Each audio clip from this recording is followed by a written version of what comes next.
les Bongo, les Paul Biya. Bon, vous serez des empereurs. Hein. Vous allez rester 20 ans.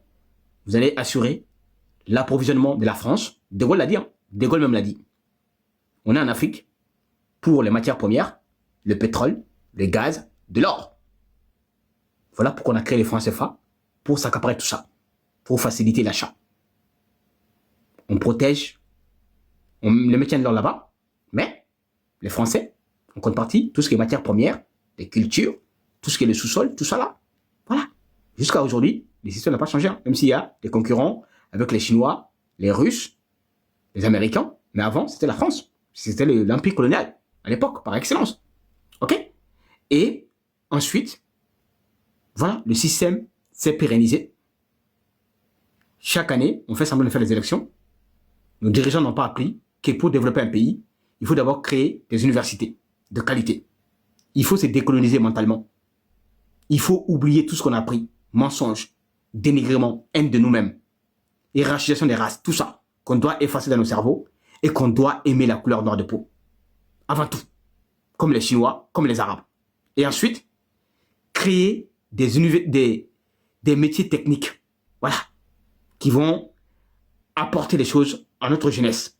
Qui pourront fabriquer, transformer localement, créer plusieurs universités de qualité pour pouvoir former des ingénieurs qui vont nous découvrir comment fabriquer des centrales nucléaires, des bombes, des armes, des applications, l'IA, l'informatique, comme MIT aux États-Unis, hein, comme Massachusetts, etc. Et comme des grandes universités en Angleterre, en Chine aujourd'hui, on voit les grandes universités où des génies, des mathématiciens sortent là-bas. Mais en Afrique, zéro. Pourquoi zéro? La raison est simple. Si les Africains, on les apprend tout ça, ben, vous pensez que le coltan du cobalt du Congo, ce sont les Chinois ou les Américains qui vont l'exploiter? Non. Vous pensez que les pétroles, les gaz, en Côte d'Ivoire, l'ENI, Italie et toute l'énergie française qui vont exploiter? Non. Vous pensez qu'au Gabon, le manganèse, y compris le pétrole, sera exclusivement français pendant plus de 50 ans? Vous pensez que l'uranium au Niger, depuis 50 ans, exclusivement français, vous pensez qu'il va rester si on avait appris à construire des universités depuis pendant les indépendances, comme l'Angleterre l'a fait avec l'Inde? L'Inde, pourquoi les pays anglo-saxons? L'Inde, les pays, les Émirats, le Qatar, Dubaï, Australie, États-Unis, qui ont été colonisés par l'Angleterre. Pourquoi ils sont aussi modernes? Parce que les Blancs qui sont allés là-bas, ils ont vu qu'il y avait beaucoup de leurs frères blancs qui sont là-bas, ou les Arabes. Ils ont dit, bon, comme ce n'est pas des Noirs, on peut les construire des universités. Mais chez nous, on a dit, il y a un complot intention contre les Noirs. Vous avez vu? Que ce soit la colonisation britannique, française, arabo-musulman, personne n'a pensé à construire des universités de qualité. Mais pourquoi, depuis 1950, pour rappel, l'Inde a eu son indépendance en 1947. Mais l'Inde, en 1948, en 1945 déjà, ils ont créé l'une des plus grandes universités là-bas, technologiques. L'Inde a aujourd'hui plus de 500 000 à 1 million de formations d'ingénieurs par an. Par an. On parle des millions, 1 million 500 000 ingénieurs, informaticiens, hein, génie civil, qui sont, voilà pourquoi l'Inde aussi fabrique ses propres armements. Ils sont les meilleurs en technologie, les armes. Les panneaux solaires, les Indiens le font tout ça. Parce que depuis leur indépendance, ils ont commencé à construire ça. Nous là, l'indépendance du Mali, on est en 1960. Combien de Maliens, combien avaient accès à l'université? On allait compter, hein, les gars. Au Burkina, au Niger, au Sénégal, pareil. C'est l'élite qui allait à l'université. Hein. Même l'université, quel niveau? Quel niveau d'université? Quelle ingénierie ils avaient comme formation? Pas d'ingénierie. Juste des avocats qui savent administrer la population, qui connaissent quelques notions de droit, c'est tout. C'était pas des ingénieurs. Hein. En Chine, c'est quoi? En Chine, les 3 derniers présidents, ils ont une formation d'ingénieurs. Ingénieurs, hein, en physique, etc. Voilà pourquoi les Chinois ne sont pas comme les présidents africains. Parce qu'eux, ce sont des ingénieurs. Ils sont dans la rationalité, dans la pratique. Dire, faire. Les droits, c'est quoi? L'administration. Bureaucratie. Corruption, comme les Français.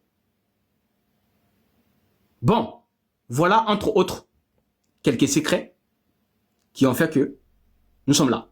Mais les années passent au lieu que les révolutionnaires qui prennent les pouvoirs changent la donne, mais non.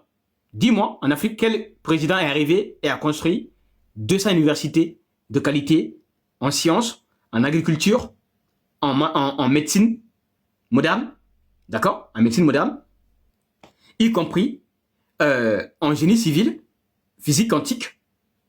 J'attends, argumenter. Quel est le président en moins de 10 ans qui a fait ça en Afrique? Il n'y en a pas. Alors qu'en Chine, le président, il vient, il fait ça. Il construit des universités, plusieurs. Il forme des ingénieurs, plusieurs. En Inde, pareil. Même dans les pays arabes, comme les pays du Golfe, ils font ça. Pourquoi nous, on ne fait pas ça? L'Afrique du Sud, c'est faux. Il n'y a pas 1 million d'ingénieurs qui sortent. Hein. L'Afrique du Sud, est-ce que tu connais le taux de chômage là-bas? Le taux de corruption là-bas, tu connais? En Afrique du Sud, le taux de chômage, c'est plus de 32%. Donc quand vous ne connaissez pas des sujets, ne venez pas tout mélanger.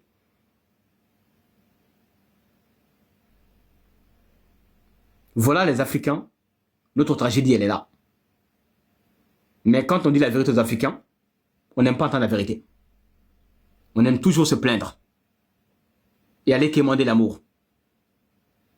Voilà, certaines vérités, il y a, oui, on a hérité quelque chose qui est diabolique. Colonisation, esclavage, corruption de nos élites, formatage, la haine des Noirs, qui a été intégrée en nous, comme dirait Frank Fanon. On n'est pas encore sorti de ça. Parce que nos cerveaux sont encore colonisés. On est complexé. Entre nous-mêmes, on est complexé.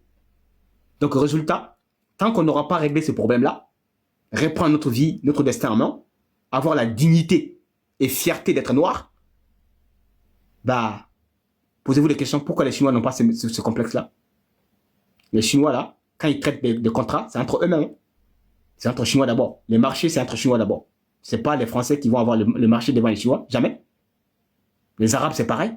Va au Qatar. Il y a la loi du kafala.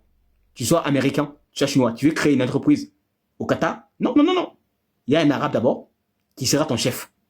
Tu es ingénieur, hein? Tu viens avec ton projet, tu payes tout. On n'en a rien à cirer. Tu es sur notre terre au Qatar. Il y a un Arabe qui est ton patron, que tu vas payer, qui va venir vérifier ton travail. Alors que le gars n'a pas de formation ni rien. On n'en a rien à cirer. Mais en Afrique, il suffit que demain un Chinois débarque, il a tout le marché. Il paye quelques millions à nos dirigeants corrompus et ils vont prendre cet argent-là. Bam, les Chinois auront tout le marché. Le blanc, il faut juste payer quelques marchés, voilà, quelques commissions de millions de dollars. Le blanc, il prend tout le marché. Chez les Arabes, c'est pas comme ça. Hein. Tu viens, non. Tu es qui? Américain, et alors? Chinois, et alors? Il y a un Arabe qui va être ton patron. Ok? Tu lui payes des loyers, tu n'es pas content, tu dégages. Et tout le monde signe hein, le contrat. C'est vrai ou c'est faux? Si c'est faux, quelqu'un n'a qu'à me dire que c'est faux. Hein. Sauf que je suis au courant de tout ce qui se passe dans le monde. Est-ce que c'est faux ce que je suis en train d'expliquer? Quelqu'un peut me dire le contraire? C'est la vérité. Tout le monde sait que c'est la vérité. Mais en Afrique, on est corrompu. La tragédie de l'homme africain, c'est la corruption. Et tu as des Africains attardés qui vont dire quoi? On est corruptible parce qu'il y a un corrupteur. Comment tu peux dire ça en fait?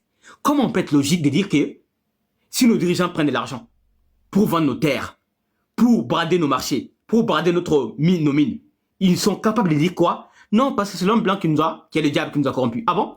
Pourquoi on ne dit pas non? Est-ce qu'on est obligé d'accepter le pot de vin? Je pose la question. Quelqu'un qui veut te corrompre.